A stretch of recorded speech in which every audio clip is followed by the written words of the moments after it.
नमस्कार. SK मराठी या YouTube चॅनलमध्ये तुम्हा सर्वांचं मनपूर्वक स्वागत आहे.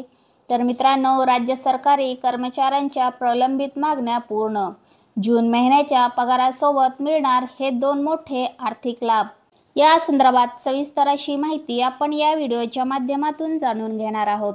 तत्पूर्वी जर तुम्ही चॅनेलवर नवीन असाल तर चॅनेलला लगेचच सबस्क्राईब करून घ्या. महाराष्ट्र राज्य शासकीय सेवेत कार्यरत असणाऱ्या राज्य सरकारी कर्मचाऱ्यांसाठी आनंदाची बातमी समोर येत आहे. ती म्हणजे राज्य सरकारी कर्मचाऱ्यांची एक मोठी प्रलंबित मागणी नुकतीच पूर्ण झाली आहे आणि आणखी एक मागणी येत्या काही दिवसांनी पूर्ण होणार आहे.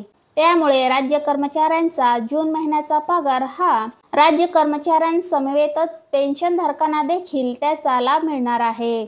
बघा तर मंडळी, राज्य कर्मचारी आणि पेन्शनधारकांच्या कोणत्या प्रलंबित मागण्या पूर्ण झाल्या आहेत याचाच आढावा या लेखातून जाणून घेणार आहोत. बघा तर मंडळी, आपण बघणार आहोत सुधारित वेतन श्रेणीचा लाभ कुणाला मिळणार आहे. आम्ही आपणास सांगू इच्छितो की नुकत्याच काही दिवसांपूर्वी राज्य सरकारने खुल्लर समितीच्या शिफारशी स्वीकारल्या आहेत. सदर समितीने शिफारस केलेल्या 104 पदांनी सुधारित वेतन श्रेणी माहे जून महिन्याच्या वेतनासोबतच लागू करण्याचे निर्देश सुद्धा राज्य शासनाकडून निर्गमित करण्यात आले आहेत. बघा तर मंडळी, खरं तर 7व्या वेतन आयोग लागू झाल्यानंतर वेतनातील तफावत हा मोठा प्रश्न होता. वेतनातील तफावत दूर करण्यासाठी या समितीची स्थापना करण्यात आली होती.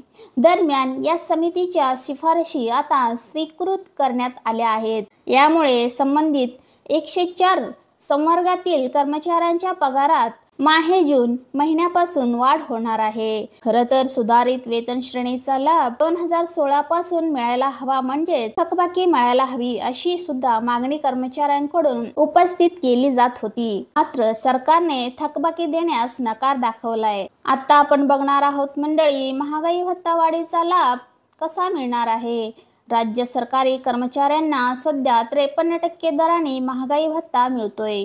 केंद्रीय कर्मचाऱ्यांना मात्र जानेवारी 2025 पासून 55% दराने महागाई भत्ता मिळतोय. त्यामुळे राज्य कर्मचाऱ्यांचा महागाई भत्ता देखील केंद्रीय कर्मचाऱ्यांच्या धर्तीवर 53% वरून 55% करणे प्रस्तावित आहे. याबाबतचा प्रस्ताव वित्त विभागाकडून सादर झाला असल्याची माहिती सुद्धा समोर येत आहे. बघा तर मंडळी, यामुळे लवकरच सरकाराकडून राज्य कर्मचाऱ्यांचा महागाई भत्ता 55% केला जाऊ शकतो. येत्या काही दिवसांनी याबाबतचा शासन निर्णय जारी होईल आणि जून महिन्याच्या पगारासोबत राज्य कर्मचाऱ्यांना महागाई भत्ता वाढीचा लाभ मिळण्याची शक्यता आहे. बघा तर मंडळी, महत्त्वाची बाब म्हणजे ही वाढ जानेवारी महिन्यापासून लागू राहणार असल्याने महागाई भत्ता फरकाची रक्कम सुद्धा राज्य कर्मचाऱ्यांना मिळणार आहे.